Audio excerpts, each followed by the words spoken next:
Hey, I'm Cole Cabana, AEW wrestler, and you're watching the BWF Wrestling Podcast. Woo! Wrestling fans, if you like the content seen in this video, please go to our Patreon page.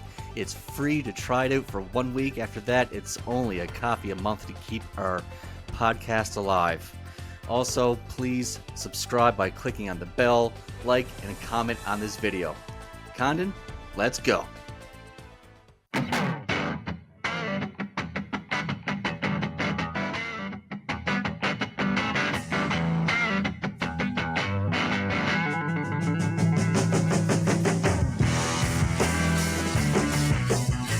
This is the BWF Wrestling Podcast.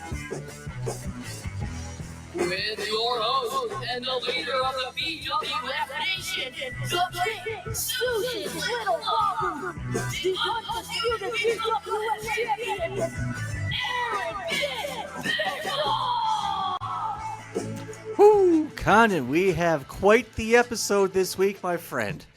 Among all things, we have a very rare, never-before-seen match, cage match at that, between the Hollywood Hulk Hogan and Wolfpac Sting.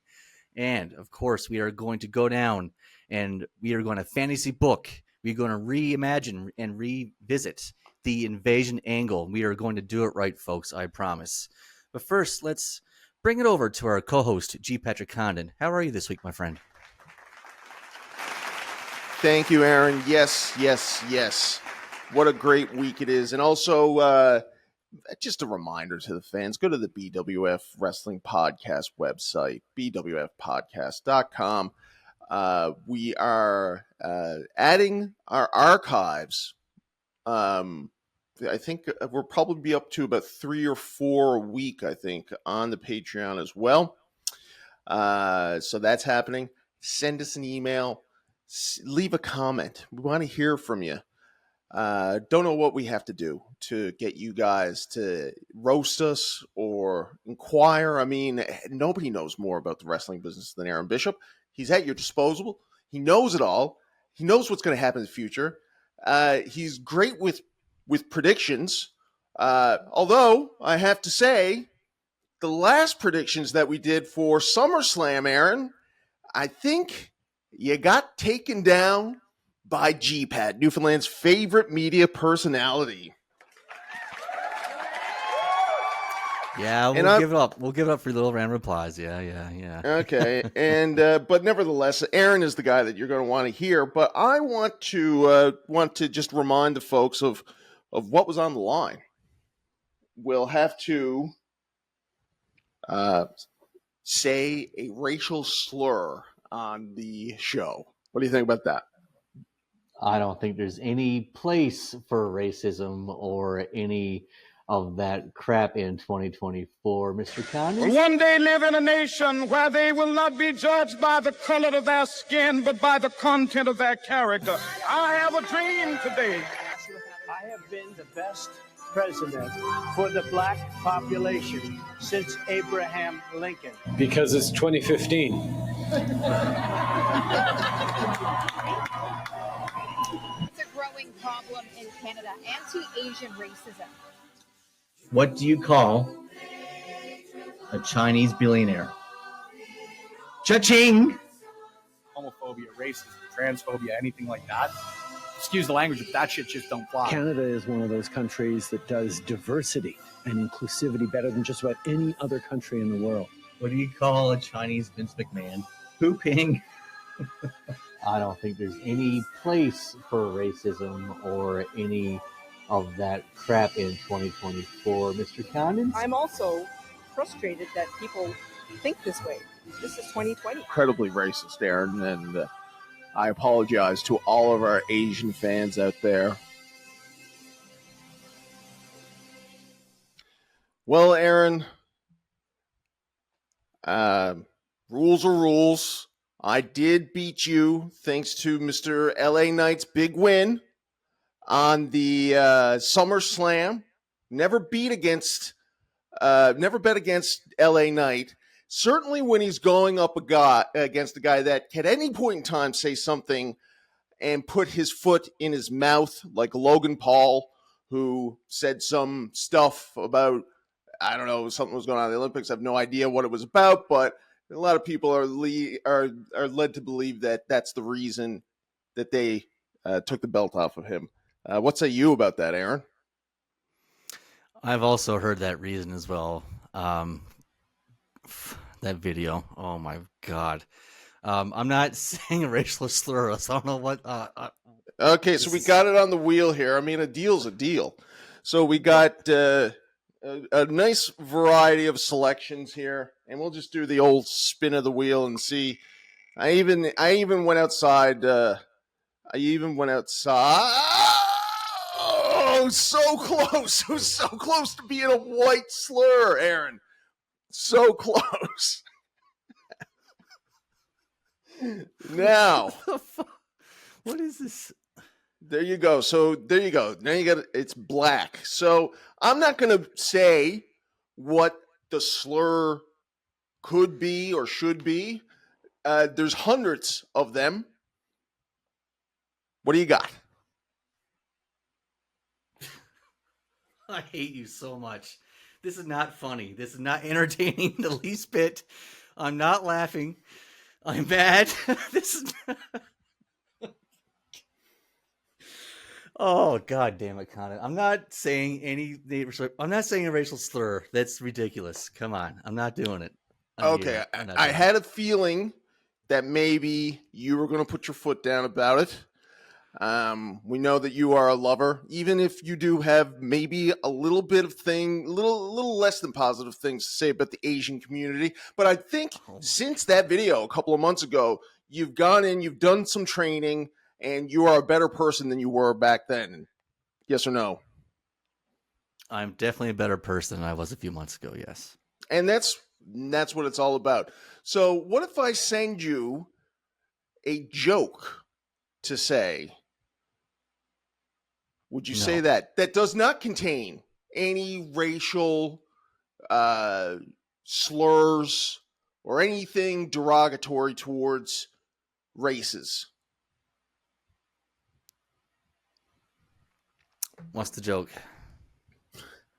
I didn't think you would say yes. That's crazy in its own right. I don't have a joke ready for you, Aaron. My God. That's You're such an asshole. You're such an asshole. Holy moly. All right, Aaron, I think it's probably best if we move on from this subject as quickly as possible because you're really exposing yourself here. And I hope that you still have some time to learn and to grow, and I believe in you, and I think that you'll be able to get to where you need to be as woke as the rest of us. Thank you, Aaron. Thank you for your time. I will get you back for this one day. I promise. I promise. Why did you say that? I just let you off. Oh my God! Let's roll into the Chronicles. Let's do the invasion, right? Let's go back and fantasy book the invasion.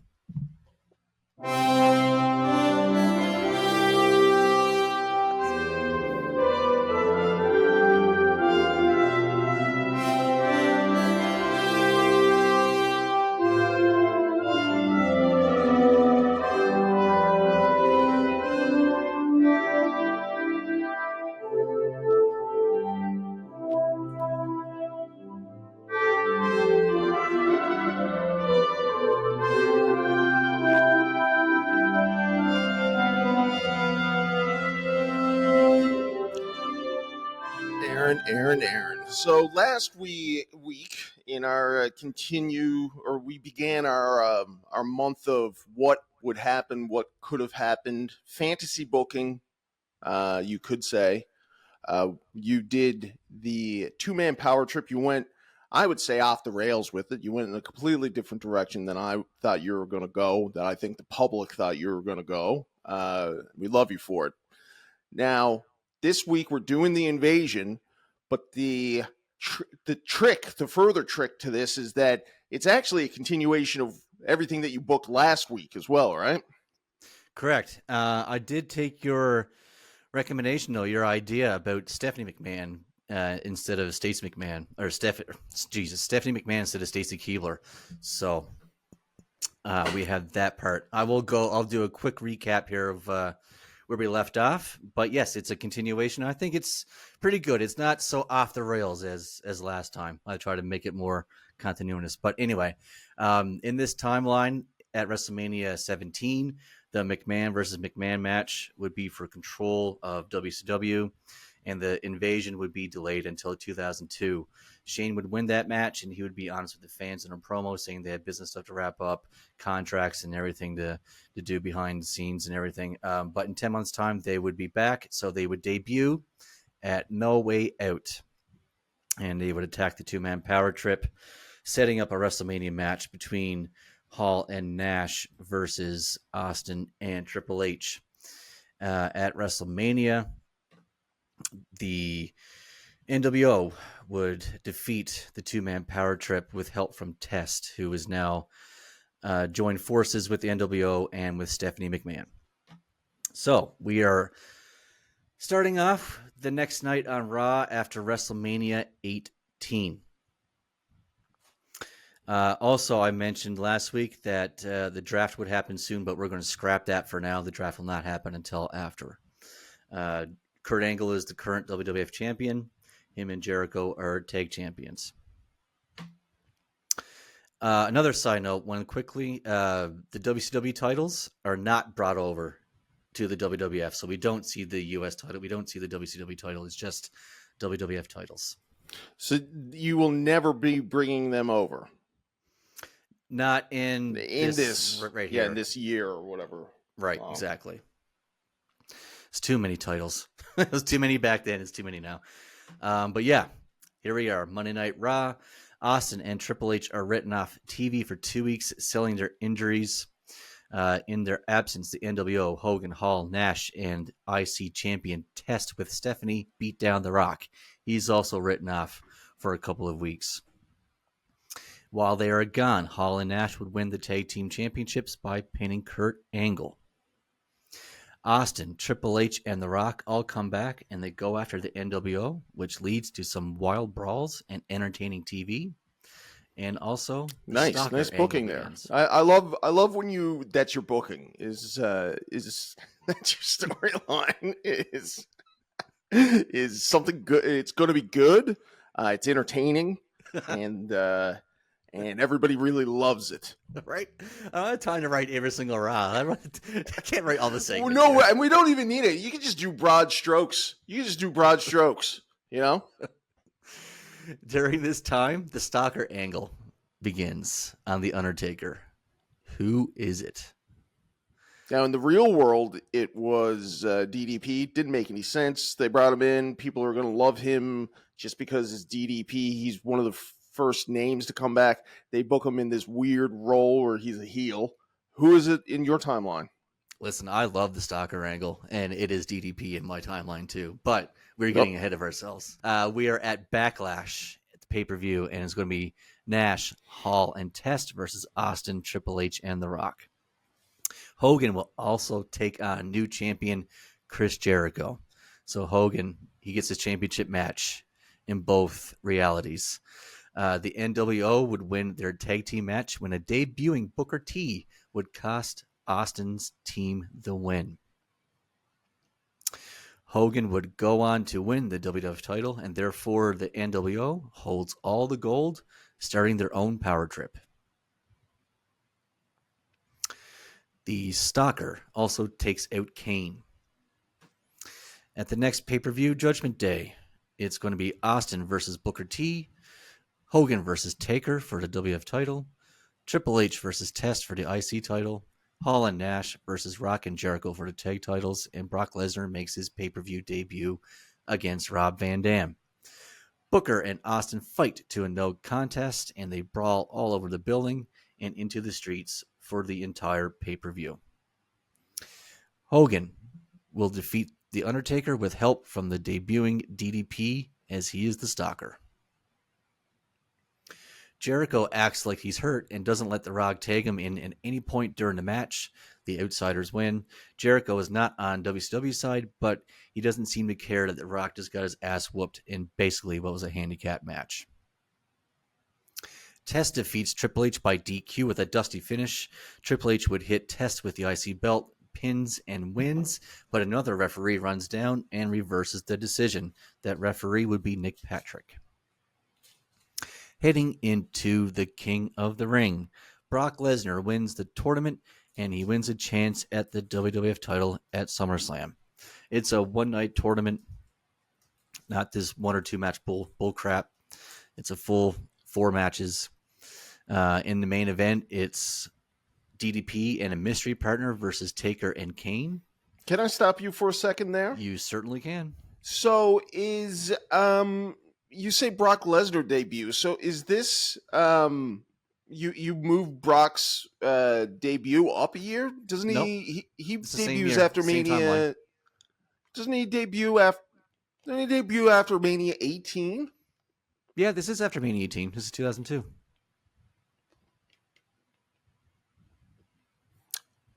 Yeah. Your math adds up. Thank you. You're welcome. Thank you for that. You happy that you got that one, Bish? With Gotta the get smile one. off your face. Gotta get one. Jesus. All right. So yeah, DDP and mystery partner versus Taker and Kane. All 3 men are in the ring when the lights go out, and when they come on, it's Sting in the ring. The match ends in a no contest after a sick bump from Kanyon, who made his debut on Raw before the pay-per-view. Kane would deliver that sick bump. Nice. What is the sick bump? Just tell me a detail. What is the sick bump? I don't know. Let's see. What would Kane do? What would Kane do? Tombstone off the stage or something stupid? Through a table? Yeah. There you go. Vengeance we have Nice. next. See, in you're July. painting the picture for me here now. Okay. All right. So what? And again, I don't mean to prolong this. Why Kanyon? Are you a big Kanyon fan? Were the people waiting for Kanyon?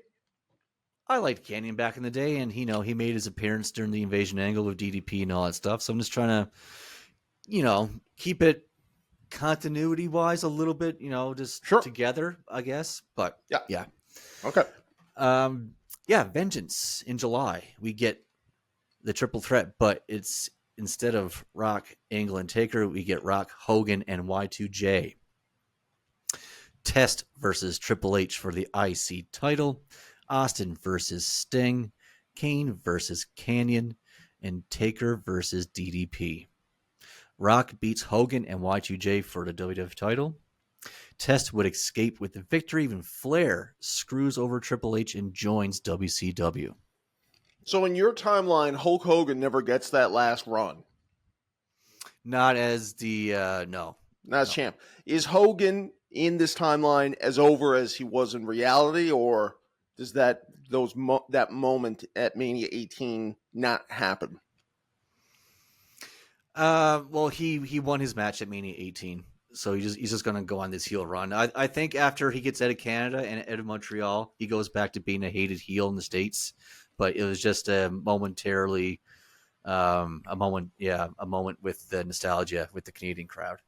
Did you think in real life, in the real reality of it, did you think it was a mistake for them to take the belt off of Triple H and give Hogan his last run in 2002? I mean, as much as I enjoyed it as a fan, I think at the time I was like, what the hell? Because they did all this for Triple H. He came back from his injury, went through the Rumble, he had the whole thing, right? And then for them just to take it off a month later, it seemed kind of, even back then, it seemed like Hogan was playing politics and got his way. So, yeah, but it's funny because I've been thinking about that recently, and I think it's one of the things that showed that Triple H really does do what's best for business. Because, like you said, he did go through that whole entire year, the entire Rumble, everything building up to Mania. He obviously recognized that his match was overshadowed by Hogan. Hogan was on a run. Vince says, Paul, we got to take it off you. Hogan's having the run of a lifetime. And he says, yep, all right. And he does the job, which I think is, I think it was the right thing to do at that point in time. If anything, if you were to compare their manias, Triple H isn't the guy that should have had the belt at that time. No, fair enough. I agree. Let's see. Moving on, we have Austin defeating Sting by DQ when Booker T interferes after a stunner and clocks Austin with a steel chair to the head. Kane defeats Canyon. Undertaker goes crazy on DDP and won't stop. The original finish of Taker winning with the last ride gets reversed. Diamond Dallas Page wins. Next up, my friend, Condon is the greatest SummerSlam ever put out by the WWF. Okay, WWE great. at this point. Yeah. Is that it? This goes to Survivor Series. Next, we're gonna see a debuting Rey Mysterio Jr. against Rob Van Dam. Rey is with WCW, but is a fan favorite. Rey still wins. Y2J defeats Edge and Canyon in a triple threat. So we have a neutral, a WWE, and a WCW guy. Test defeats Eddie Guerrero, again retaining the IC championship.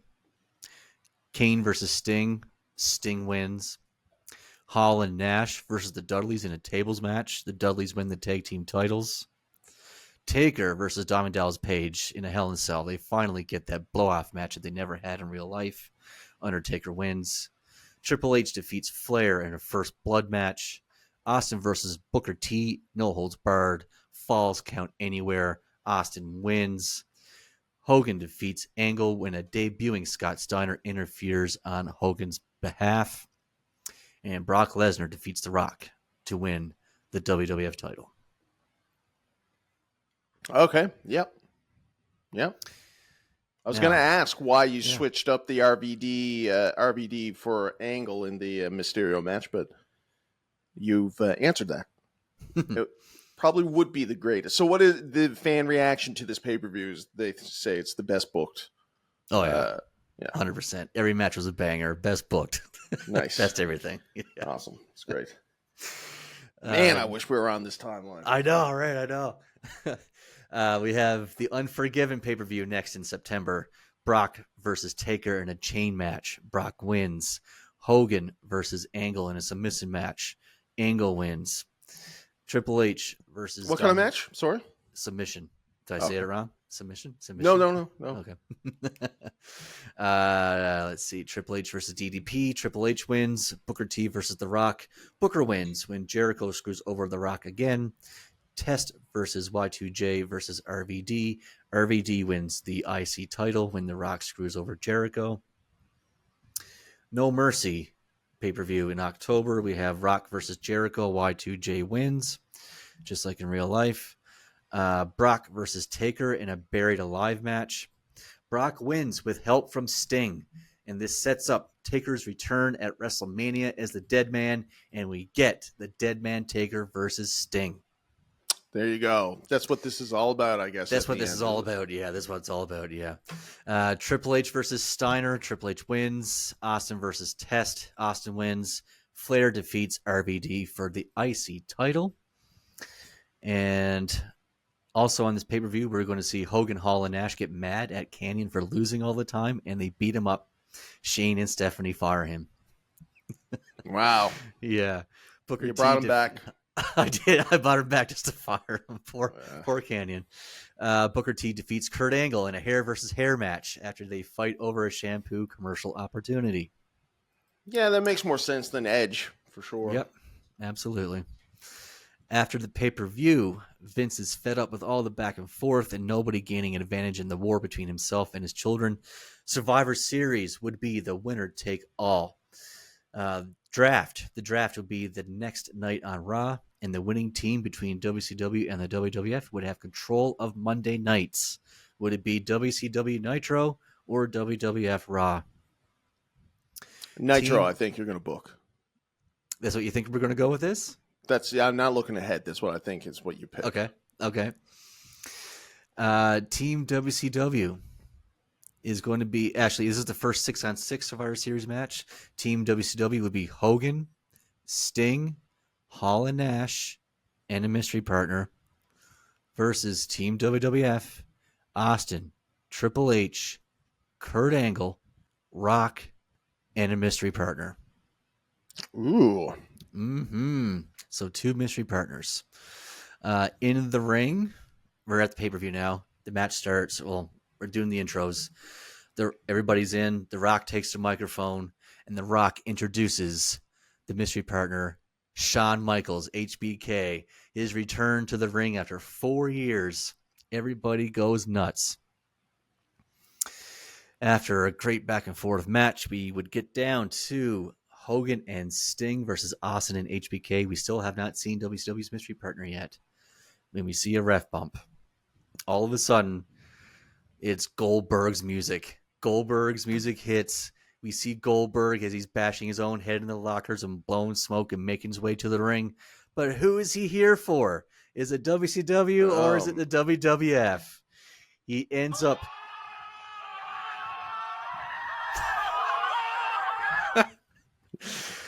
The man ends up spearing Sting, and the fans go nuts.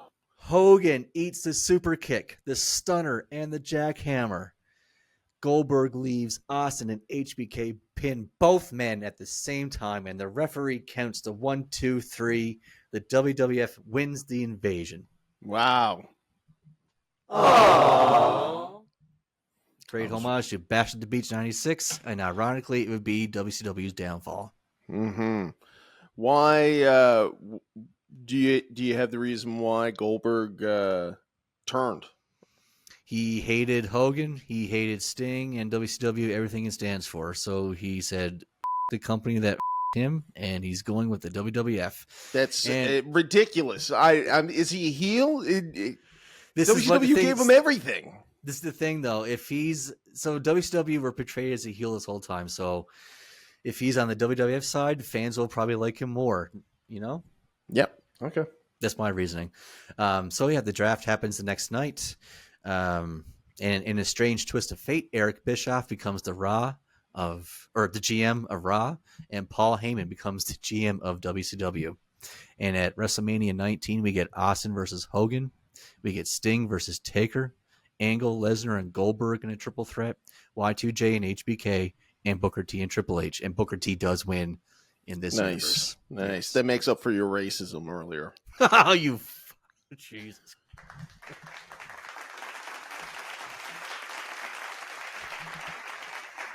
Way to go, Bish. All right, there you go. And so that's it, is it? That's it. Yeah. Nice. I'm going to play another applause. There you go. I think you're hitting your stride with these.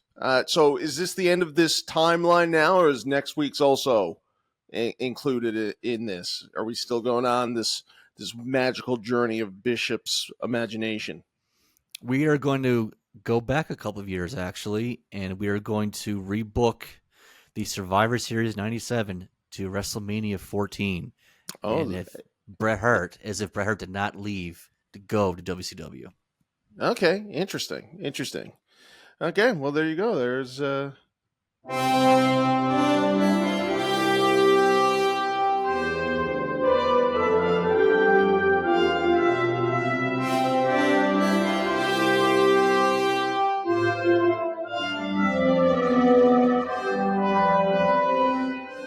Bish, I just wanted to take a moment out here just to really make sure that the people at home know that Bishop is not a racist.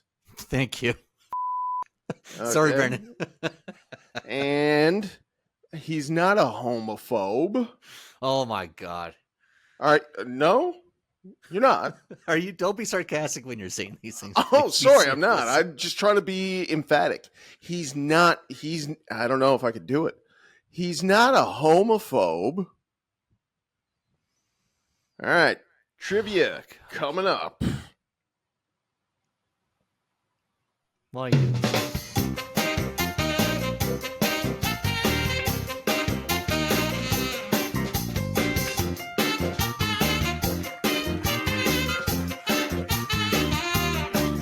It's everybody's favorite segment.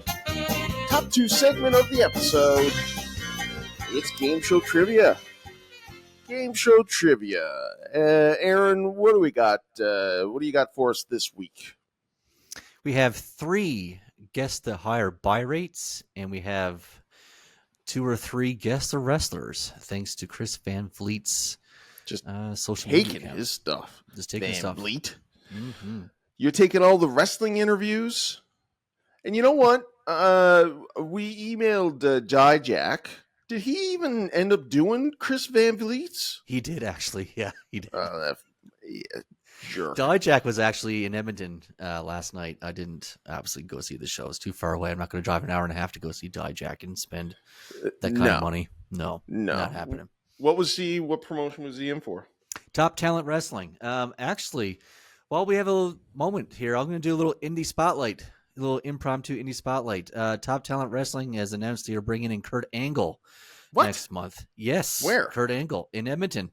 Are you going to go to that? I'm going to go to that.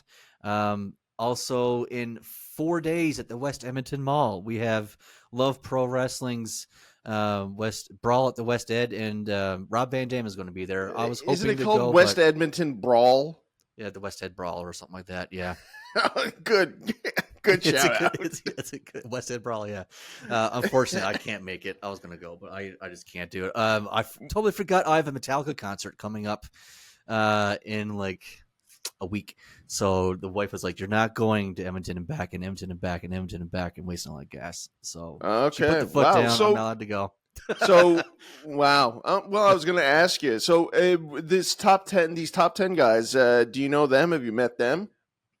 Top Talent? No, not yet. I'm going to actually reach out to our friend Canadian Goose and see if he can point me in the right direction. If I can get a little question or two with Mr. Kurt Angle, that would be quite the feat. Yeah, it would be. It would be for sure.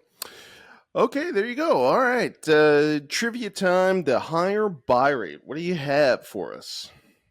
All right. I tried the matches up a little bit better than last time instead of just randomly throwing them together. This one here, we're going to start with No Way Out 2001 or No Way Out 2002. So 2001 is would have been Three the Stages Three of Stages of Hell, right? Yeah. Yeah. And then 2002 was the NWO debut. Mm-hmm. Now, these are so. This is a good one. You can argue either way. 2001, obviously the hotter year, going into the hotter WrestleMania, biggest mania of all time.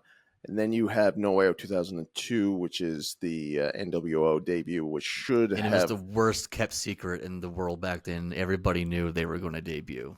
The hints were dropped. Yes. Yeah. So they were obviously looking to pop the buy rate on that. Did it work? I'm trying to think what else was on that. So it was Rock and Angle for. Was it the Rock and Angle in 2002? Yep, 2001, Rock and Angle, and okay, yeah, and then 2002 was Austin and Jericho, and Austin got spray painted. Right. Yes. I'm gonna guess 2001. That sounds like a better card. Yeah. You got her. Yeah. 2001 had 590 worldwide buys. 2002 had 575. So not close. Yeah, very not close. Not that much of a drop. Cool. All right. There we go. 1 for 1. Another close one is WrestleMania 20 or WrestleMania 22. Okay, so was 22 in Detroit? 22 is in Chicago. Oh. And the main event being Batista Triple H? No, that was John Cena and Triple H in the main event at 22. We also had Shawn Michaels versus Vince McMahon, Mick Foley versus Edge in a hardcore match. That was in Chicago. And Boogeyman versus Booker T. Classic. Right. And then Mania 20, redacted. We can't really talk about 20. Redacted. Yeah. Okay, so wow. The business, I think business picked up by 22 as they were leading up at least to the big mania in Detroit. So that's going to be my guess. They had the big Saturday night's main event with Shane versus Sean. Mm. But it is WrestleMania 20, my friend. Wow. WrestleMania 20 got the rare over 1 million buy rate. 1 million Wow. 20, yeah, 1,020,000. While Mania 22 had 975,000. Wow. That's interesting. I mean, that's at a point where like that whole era, that's ruthless aggression, like fully ruthless aggression at that point, which is not really regarded as a hot time in the business, but those are pretty hot numbers. Those are pretty hot numbers. Hot numbers. Indeed. All right, last one. Very last one, yes. In Your House number 5, Bulldog versus Brett. Or the December to Dismember. Right, so it's a race to the bottom with this one, right? It's a race to the bottom, yeah. We're scraping the bottom here. Yeah. It's not like, because, I mean, both of those are notoriously bad pay-per-views. But I think the ECW one, I know for a certain period of time, I don't know if it stretches back to 95, but for a certain period of time, it was and still is the lowest ever pay-per-view buy rate for these guys. So I'm going to say that it's ECW. It's actually In Your House number 5. Wow. Indeed. In Your House number 5 had 84,000 buys. The December to Dismember reached 90,000. Well, there you go. All right. Okay, and now we're moving on to Guess the Wrestler, which sometimes I like, sometimes I don't. You know? These shouldn't be too bad. Okay, it looks like we got a ladies' championship coming up here first. Why don't you just sort of give us the broad strokes here? We have an NXT Women's Champion. Then we have a WWE Divas Champion. And then we have 1, 2, 3, 4, 5, 6, 7, 8, 9 Raw and SmackDown Women's Championships, followed by another NXT Women's Championship, a WWE Women's Tag Team Champion, followed by 2 more each of Raw and SmackDown Women's Champion. Has to be Charlotte Flair. Absolutely. Nobody else has those many women's championships but Charlotte. Yeah, it's a bit ridiculous. And now, I mean, she's barely found. What's your opinion on her? I mean, I think she's had some good matches. I don't think I would care if she came back now or not. She's made so many returns, and she's screwed off so many times now, and she's won the championship so many times. There's just nothing for her else to do. I mean, I don't know. And I don't know. Match quality's been declining recently. As I said, she does have some good matches, but I mean, I don't know, man. Just Well, it used to be that she was the clear best, and now I think that the division has risen Passed up her to by. her level. Yeah, at least, yeah. Okay, next one. Next one, we start off with an NXT championship, followed by a tag team championship, then a US championship, plus a WWE championship at the same time. I'm going to stop you there. It's clearly Seth Rollins. It's clearly Seth Rollins. Absolutely. I like it. I like the ones that are clear, even if I do act dismissively towards it. I like it. I like this must be the way that you feel all the time when it comes to wrestling trivia. Sometimes, yeah. Sometimes. Do you have the next one up, starting with the 3 undisputed WWE championships? Mm-hmm. Okay. So yeah, we start with 3 undisputed championships, moving into the WWE and World Champion at the same time, the Unified Champion, followed by 3 reigns of the Universal Championship and 3 more WWE Championships. Okay. Originally, I was going to just go Brock Lesnar. Yeah? Is that what it is? Yeah. Yes? It's Brock Lesnar. All right. Yeah. good one. I don't remember him having 3 separate reigns of the Universal. Like, I would have thought that it was switched around, that he had the 3 worlds and then the 3 Universals. But obviously that's not the case. Yeah, no, he won the World and the WWE from John Cena at SummerSlam 2014, and then he would be the first, or not the first ever, but he would go on with those Universal Championship reigns.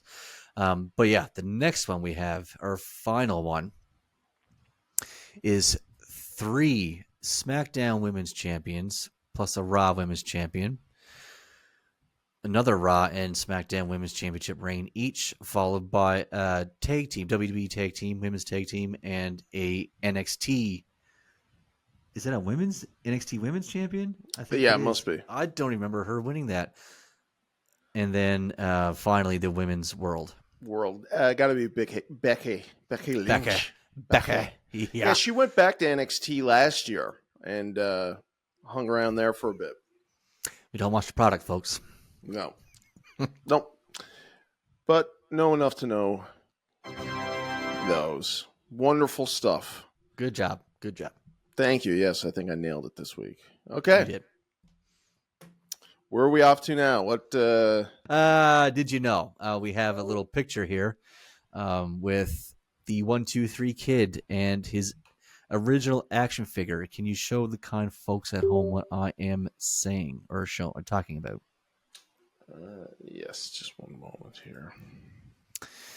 In the picture, while Pat gets it ready, if you look closely at it, you'll notice that Sean Waltman's eyebrows are shaved off. Yeah, I love that you say closely. It's glaringly obvious that he does. I don't think you need a magnifying glass to see. Yeah, no, you're right. You're right. Yeah. Definitely clear that he's got his eyebrows shaved off. Yeah. So the story behind this is that Sean Waltman, 1-2-3 Kid, have been partying with the late great Mr. Perfect and the Smoking Guns, and when Waltman had passed out, one of them had shaved off Waltman's eyebrows as a prank, and the photo shoot was literally the next morning. So he couldn't go with just one eyebrow shaved off, so he shaved off the other one himself. What the 1-2-3 Kid didn't know was that Mr. Perfect did it, but because he thought the Smoking Guns did it. So as an act of revenge, the Kid super glued the brims of their hats before they went out to the ring to wrestle. Kevin Nash saw him doing this prank on the Smoking Guns and respected how brave he was, which resulted in Nash deciding to invite Waltman to ride with the Clique that night. And the rest is history. Oh, do I have one of those? Oh, there you go. Do. That's a nice little. That's a nice little story. The more that I hear about Mr. Perfect, God rest his soul, he betrayed a lot of friends. It sounds like that. A lot of stories of him ribbing people.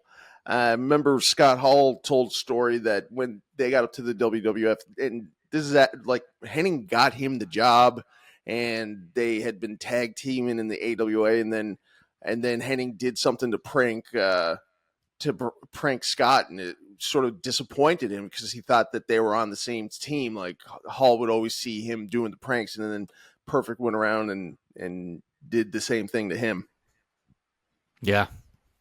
So maybe it's good that he's dead. What do you think? Jesus Christ. I'm just asking the questions here, okay? Patrick on, everybody. All right. How about we move on? Yes. Read my mind. Now, normally I would bring up the table for this, but I'm not even going to bother with it. Right? We're at the end of this, aren't we? The worst gimmicks ever. All right, it's between Disco Inferno and Seven. Who was it in the end? Hold on. No, that's not what I meant. Where are you? There we go.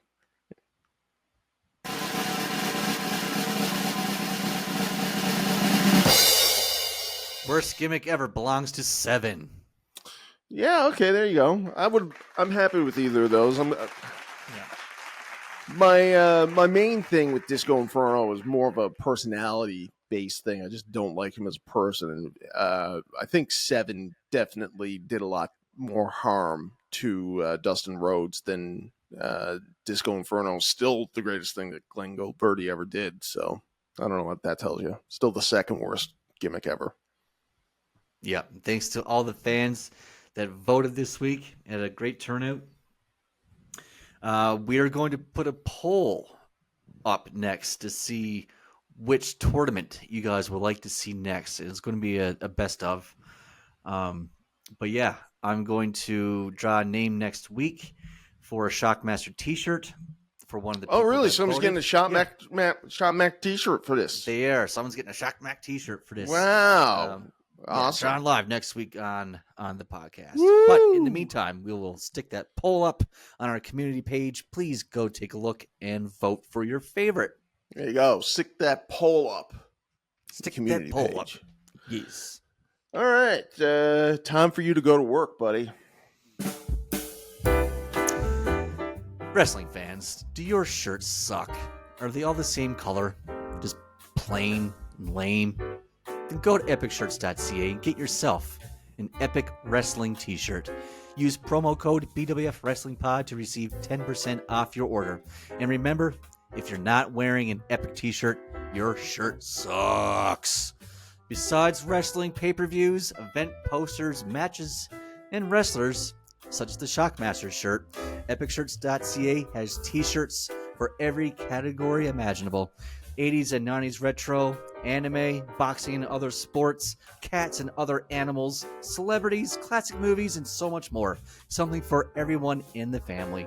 Remember, use that code BWFWRESTLINGPOD and receive 10% off your order.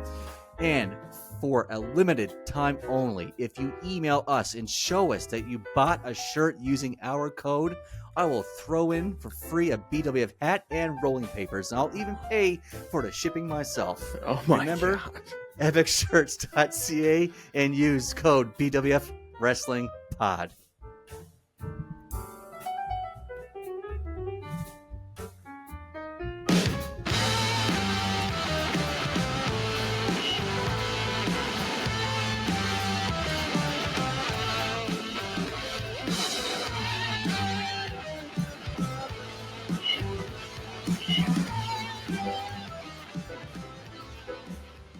All right. All right, yeah, a little real deal time.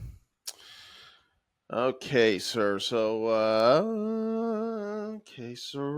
let's just get the old sharing screen thing going on here.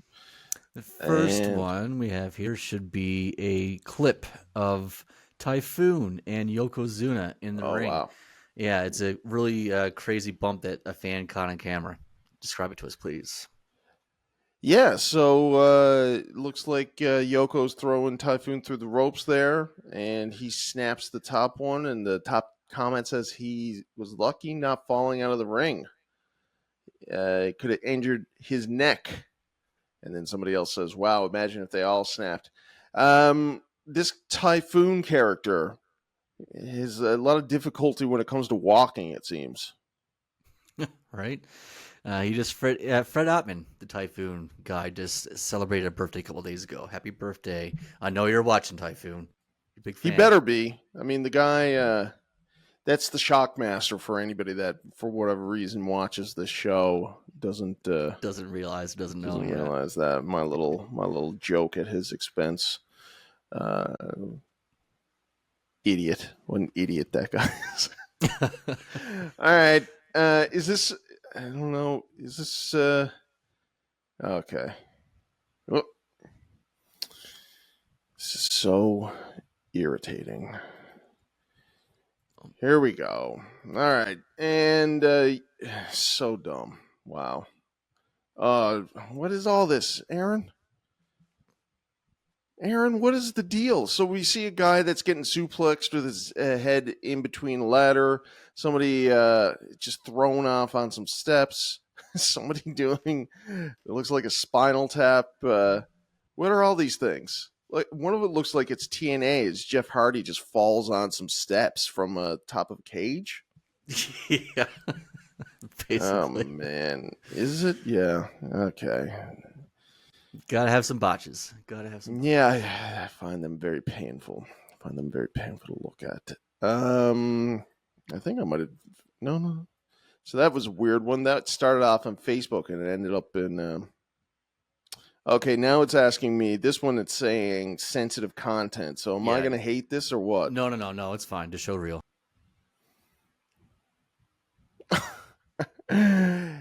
Oh man, it's that same page that says, "Hey bro, you found a page that showcases the highlights of wrestling." And I think the biggest problem I have with this is the dude that throws him off gives no effort whatsoever. More or less just slaps him on the back. And then this guy's got to go and jump off the thing. The least you could do is put a little into it, buddy. Right? It's just like, here you go. And buddy's like, okay, yeah. Some guys got to do it all. Here we go. Same page. Let's see here now. Sorry, I just watched it. Okay, so...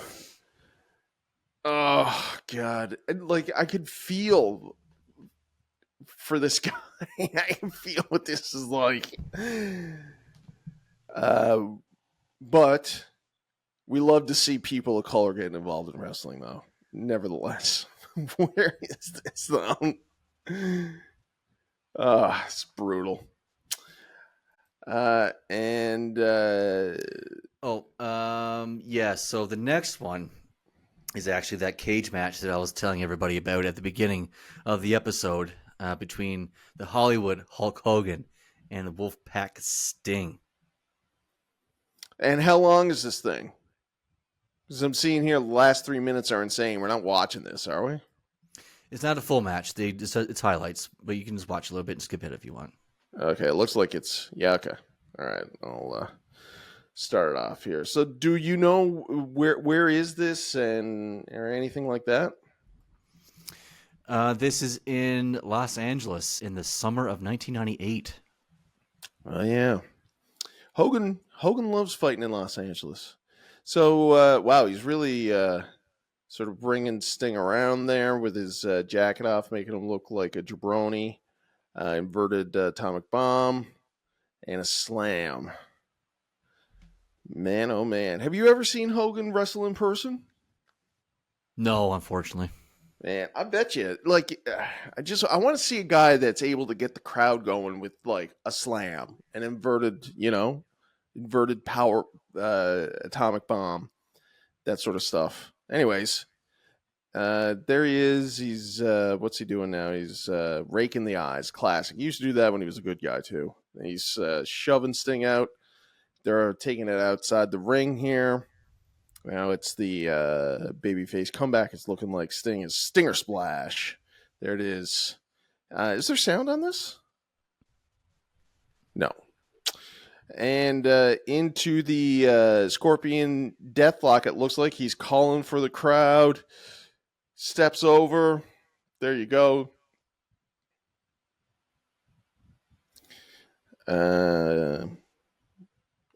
He taps. Hogan taps. Wow. Yeah, Hogan put him over. Yeah, amazing. And then, of course, we see the melee in the ring. It looks like there's some Goldberg. There's a Giant. There's Bret Hart. And Vincent, looks like. R.I.P. Yes, R.I.P. We chronicled Virgil's career, actually, for Black History Month this year. He stuck around for a while. And you see the trash in the ring. Aaron, what's your opinion? What's your take on the whole trash in the ring that WCW would have to contend with a lot? I thought it added something a little bit different to the product that you just didn't see on WWF, because nobody in the WWF threw trash in the ring ever.